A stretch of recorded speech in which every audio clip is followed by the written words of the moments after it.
Imagine stepping off your private jet only to be greeted by a swarm of authorities instead of a warm welcome. That's exactly what happened to the CEO of Telegram, Pavel Durov, when he landed in France last week. 4 days in custody and 5 million euros later, he's out on bail. But the drama is far from over. We'll get back to that later. But first, let's look at Telegram's journey and why this app has become both a hero and a target in the tech world. And there's some interesting things that you have to know. Pavel Durov's life before Telegram. Back in 2006, a 22-year-old Pavel Durov was making waves in St. Petersburg with the launch of Decoded. Maybe I've got it wrong. It's called VK for short. It quickly became the social media giant of Russia, a hub for connecting, sharing, and let's be honest, pirating music. VK was everything Facebook wanted to be, but with a Russian twist. He was often called as the Russian Zuckerberg. However, with VK's success came a new challenge: pressure from the Russian government. They wanted control over VK's user data and content. Pavel, however, wasn't the one to back down. In 2014, when the government demanded to hand over personal data, Pavel blandly refused. Imagine doing that to the king. The birth of Telegram. Now, did Pavel let that stop him? Nope. He took his fight for privacy and freedom of speech to the next level of launching Telegram in 2013. Founded by brothers Pavel and Decoded Durov, Telegram was everything VK wasn't. Secure, encrypted, and a safe place for free expression. Quickly gained millions of users worldwide, and in between, it took a citizenship of France. By 2017, Pavel was ready for a new chapter, and to execute it, he moved to the United Arab Emirates, a place where privacy is respected and government interference is minimalistic. Dubai became his new home base, allowing him to continue pushing the boundaries of digital communication. And what happened next, you all are aware of it. Let's get back to Telegram. During its initial years, Telegram was a niche app, attracting users who were particularly concerned about privacy. But as things went on, its feature set expanded, making it a versatile tool for both personal and professional communication. From disappearing messages and secret chat to large groups, channels, and bots, Telegram became a platform where users could chat, share files, collaborate, and even broadcast to millions. And this single feature made it popular in regions with unstable networks, further boosting its global adoption. As of 2024, Telegram boasts nearly 1 billion users worldwide, making it one of the most popular messaging apps on the planet. Controversies and legal troubles. However, with great power comes great responsibility, or in Telegram's case, great controversy. While the app's encryption has been praised for producing user privacy, it has also attracted criticism for being a haven for illegal activities. You can find channels for everything, right from drug trafficking to guns to everything. And government and law enforcement agencies worldwide have raised concerns about the platform's role in facilitating everything from political dissent to criminal activities.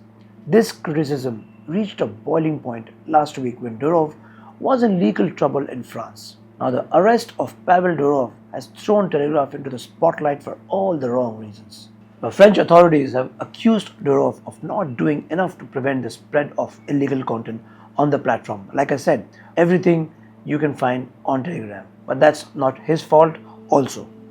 While Telegram has denied these accusations, calling them absurd, the incident highlights the ongoing global debate over the responsibilities of the tech companies in monitoring and moderating content. Facebook is already spending billions in doing that. Telegram has to also follow suit at some point of time. It's worth noting that this isn't the first time Telegram has faced legal challenges. Over the years, the platform has been banned in several countries, of course, including Russia and Iran, for refusing to hand over encryption keys to government authorities. Durov has consistently argued that compromising user privacy would undermine the very principles Telegram was founded in the first place. Now let's look at the Indian angle.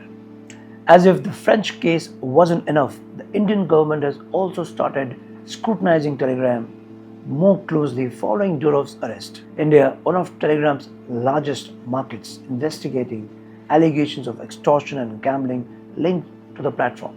Now, let me tell you 5 interesting facts about Telegram. Telegram so far has spent $0 on advertising. Yes, $0. 85% of Telegram's user base have Android devices, so it's not a favorite with the iOS guys. An average user spends 2.9 hours a month on Telegram. Telegram is also planning to introduce crypto payments via its official wallet bot. With over 4.3 million subscribers, Hindi HD movies became the most popular Telegram channel worldwide in 2020. Now, why did Telegram introduce a paid subscription? Telegram was once a completely non-profit platform before its CEO introduced a paid subscription. The CEO wanted to create a platform that was independent and free from corporate or government control. And for nearly a decade, Telegram was exactly that. But how much can you run on your own energy?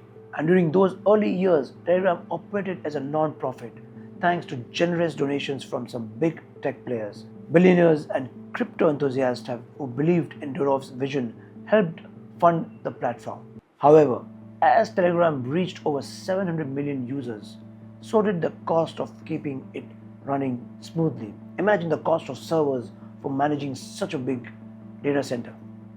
Now, here's the thing, running a platform like Telegram isn't cheap at all. We're talking about huge servers, security, and constant updates, engineers who are working all the time, and all for millions of users. Despite the donations, it became clear that Telegram needed a sustainable way to cover these massive expenses. As a solution, Telegram Premium was introduced. In 2022, Pavel Durov introduced a subscription model giving users access to enhanced features like larger file uploads, faster downloads, and unique stickers, and so on and so forth. The premium subscription ensures that Telegram remains independent, secure, and sustainable for years to come. But that wasn't the God's plan, I guess. The valuation of Telegram, that's a very tricky line that I'm going to talk about. Telegram is fully owned by Durov, who sits on a multi-billion-dollar cryptocurrency fortune.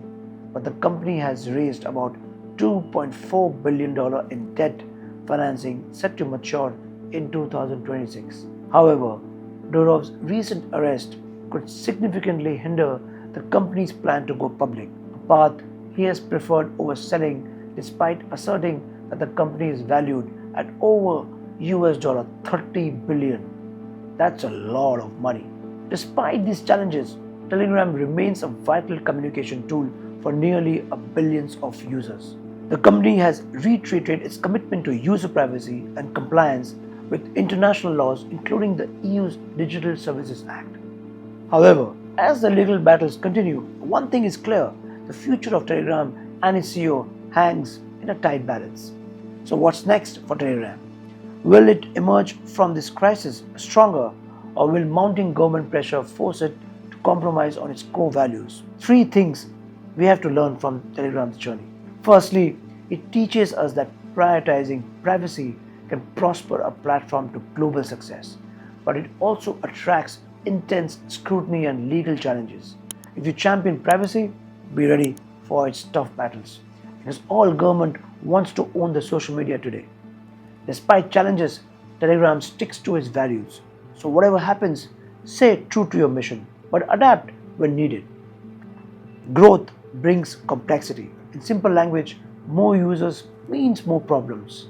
So remember your roots, but be ready to evolve. Surely, Telegram as a platform has some nefarious activities going on, but it is impossible for Pavel Durov to be held responsible to be monitoring it, because no matter how big a data center you have, how many people work on curating this content, there will be some miscreants who will be doing mischievous things. Drop in the comments what you think of this. Do you think Pavel Durov has done a great thing?